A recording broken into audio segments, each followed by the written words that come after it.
مراد آباد میں جگر سے بڑا شرابی کوئی نہیں تھا، صرف ایک نعت نے جگر کی زندگی بدلی ہے، ایک نعت نے۔ یہاں تو نعتیں سن کے جاتے ہیں پھر پاپ کرتے ہیں، نعتیں سن کے جاتے ہیں پھر برائیاں کرتے ہیں، بلکہ جس موبائل کی اسکرین پر نعت سنتے ہیں اسی موبائل کی اسکرین پر زنا کا منظر دیکھتے ہیں۔ غیرت نہیں آتی؟ جگر مراد آبادی کی ایک نعت سے پوری زندگی بدلی۔ میں تو بات ختم کر رہا تھا، لیکن اگر آپ منع بھی کر دیں تو میں جگر کو پیش کرتا ہوں وہاں پر۔ جگر بہت بڑا شاعر ہے، بہت بڑا غزل کا بڑا شاعر ہے جگر مراد آباد۔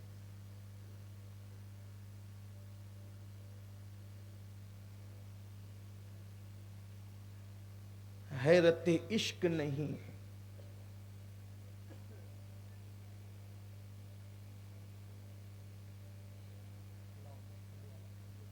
جگر بڑا شاعر، ایسی مفکرانہ باتیں غزل میں کہہ گیا جو اوروں کے کم ملتی ہے۔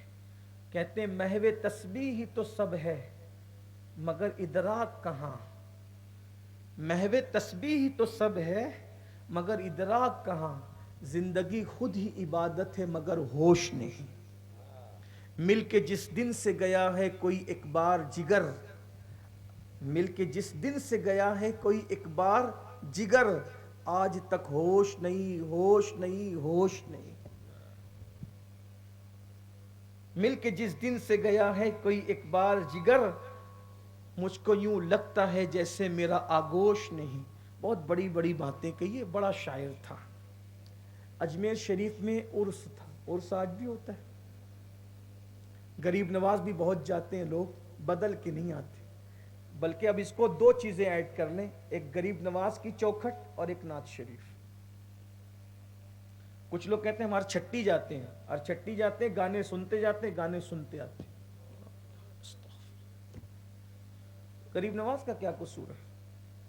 کچھ لوگ تو اتنے ظالم ہیں کہ آستانوں پہ جاتے ہیں اور چھکوں کا ناچ دیکھتے ہیں، ان کی مزہ لیتے ہیں، ان کی ہنسی مذاق کیا گزرتی ہوگی بزرگوں کے دلوں پر۔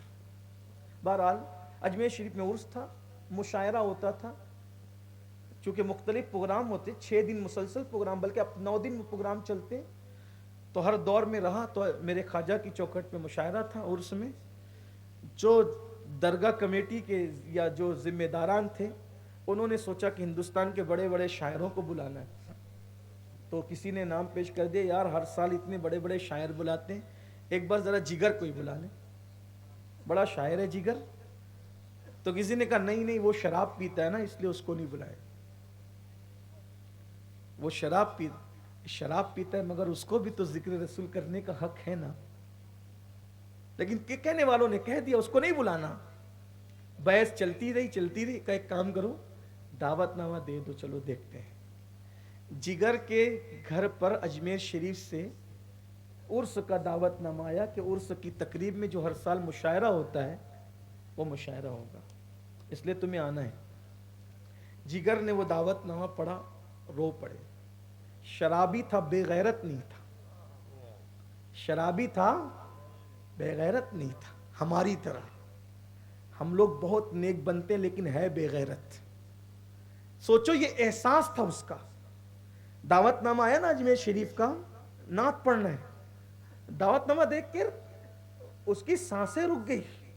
جگر میں نعت پڑھوں گا، میں نعت پڑھوں، جس حلق سے شراب گزرتی ہے جگر میں اس زبان سے نعت پڑھوں گا؟ نہیں، میں کیسے پڑھ سکوں گا؟ اب میں نعت جس قلم سے میں اللہ اکبر شراب میں ڈوب کر غزل لکھتا ہوں اس قلم سے محبوب کی نعت کیسے؟ پاپی تھا لیکن حضور کی عظمت دل میں زندہ تھی، مجرم تھا احساس زندہ تھا، ضمیر زندہ تھا، کیسے لکھوں گا کہ؟ دعوت نامہ دیکھتے جگر روتے روتے، پھر سوچتے، پھر تسلی ہوتی، پھر غسل کر کے بیٹھتے، قلم اٹھاتے، حضور کی نعت لکھتے، ہاتھ کانپ جاتا، عظمت تھی۔ آج کل نعتیں کھیل بن گئی ہے، کھیل، لوگوں نے تماشا بنا لیا ہے ذکر رسول کو، کچھ لوگوں نے بزنس بنا لیا ہے۔ مگر یاد رکھنا اللہ کی عدالت بہت قریب ہے. یوم الجزا میں سب کو کھڑے ہونا ہے. کون کیا ہے؟ اللہ سب کو جانتا ہے. جگر قلم اٹھاتے نہیں لکھ پاتے. شراب پیتا رہوں گا یہ لکھوں گا نہ. ایک دن ہمت کر کے جگر نے قلم اٹھایا, غسل کر کے بیٹھے اور نعت لکھنی شروع کی, اور ہمت کر کے نعت لکھنی شروع کی. نعت تھی ایک رند ہے اور مدحت سلطان مدینہ. رند کہتے ہیں شراب پینے میں. ایک رند ہے اور مدحت سلطان مدینہ, ہاں کوئی کرم رحمت سلطان مدینہ. ظاہر میں غریب الغربا پھر بھی یہ عالم شاہوں سے بھی بڑھ کر ہے سطوت سلطان مدینہ. اس امت آسی سے نہ منہ پھیر خدایا, نازک ہے بہت غیرت سلطان مدینہ. اب اور نہیں کام جگر ہم کو کسی سے, اب اور نہیں کام جگر ہم کو کسی سے, کافی ہے بس ایک نسبت سلطان مدینہ. ایک نعت لکھی اور جب نعت پوری ہوئی تو آنسو کی لڑیاں جاری تھی, اور پھر اللہ سے کہا اللہ آج تیرے محبوب کا نام زبان پہ آیا اور قلم پہ آیا, آج کے بعد کبھی شراب کی بوتل کو ہاتھ نہیں لگاؤں. ایک نعت نے زندگی بدلی ہے. اجمیر شریف پہنچے, ہنگامہ تھا, شرابی کو اسٹیج پہ نہیں آنے دیں گے, نہیں آنے دیں گے اس کو پڑھنے. غیرت تھی لوگوں میں. یہ پہنچے. اب وہ دور یوٹیوب فیس بک کا تو نہیں تھا کہ لوگ ایک دوسرے کو جانتے ہوں. قریب والا آدمی بھی نہیں پہچانتا تھا کہ کون کیا ہے, کیونکہ فیس عام طور پہ لوگوں کو جاننے میں نہیں تھے. اب ہنگامہ ہو رہا ہے کہ جگر نہیں آئے گا اسٹیج پہ. جگر تو اسٹیج پہ آ کے بیٹھ چکے. اچانک اعلان ہوتا ہے اب جگر مراد آبادی حضور کی نعت پڑھیں گے. تو کچھ لوگ کھڑے ہو گئے, ہم پڑھنے نہیں دیں گے. جگر نے کہا کیوں؟ اس لیے کہ تم شرابی ہو. کہا جس وقت نعت پوری ہوئی تھی اسی نعت کی برکت سے اللہ نے مجھے توبہ کی توفیق عطا. ایک نعت نے زندگی بدلی. غریب نواز کی چوکھٹ پر آنے کے تصور نے زندگی بدلی. کوئی بدلنا چاہے تو قدرت اس کے لیے راہیں پیدا کرتی. بات ختم کرتے ہیں. تو حضرت مسکی نے فرمایا ان جوانوں سے, جب اس لڑکی نے مجھے زنا کی دعوت دی, میں سوچنے لگا کہ بچوں کیسے. میں نے فوراً خیال آیا کہ ابھی تو کوئی ذہن میں پلان نہیں ہے بچنے کا, کچھ مہلت لے لیتے. میں نے کہا مجھے پیشاب آئی, استنجا لگی ہے, میں استنجا کے لیے جا سکتا ہوں؟ تو اس لڑکی نے کنیزوں کو آواز دی کہ اپنے آقا کو لے جاؤ اور اوپر استنجا کراؤ, نیچے مت کرانا بھاگ نہ جائے. اوپر گیا. وہ کہتے ہیں مسکی میں اوپر گیا, بیت الخلاء میں گیا, تو اللہ میں کیسے بچوں کیسے بچوں. مجھے سوچ میں آیا ایک کام کرتے ہیں, جو یہاں پر پاخانے کی گندگی پڑی ہے اس کو منہ پہ مل لیا, بدن پہ مل لیا, اور سوچا پاخانے کی گندگی تو پانی سے دھل جائے گی مگر زنا کی گندگی کو 7 سمندر کا پانی بھی نہیں دھل سکتا. جب یہ گندگی لگا کر باہر آئے, مسکی کہتے ہیں اور میں نے آنکھیں بڑی کی تو انہوں نے چلانا شروع کیا پاگل پاگل, اور جلدی سے مجھے ٹاٹ میں لپیٹ کر ایک باغ میں پھینک دیا. جب مجھے یقین ہو گیا کہ وہ ساری لڑکیاں پھینک کر چلی گئی, میں اٹھا, پورا بدن دھویا, گھر پہ آیا, غسل کیا. اتنی خوشی تھی آج اللہ تو نے کتنے بڑے گناہ سے مجھے بچا لیا. شکرانے پڑھیں. آنکھ میں خوشی کے آنسو تھے, رو رہا تھا. آنکھ لگی, دیکھا ایک خوبصورت جوان آیا ہے, اور وہ کہتا ہے کہ اے جوان تیرا واقعہ حضرت یوسف سے کتنا مشابہت رکھتا ہے نا, حضرت یوسف سے تیرا واقعہ کتنی مشابہت رکھتا ہے. ان کو برائی کی دعوت دی, وہ بھاگے. تجھے برائی کی دعوت دی, ان کے صدقے میں تو بھی بھاگا, اور تو نے اپنے پورے بدن پہ گندگی مل لی. اللہ کو تیری ادا پسند آئی. تو نے بدبو ملی نا زنا سے بچنے کے لیے.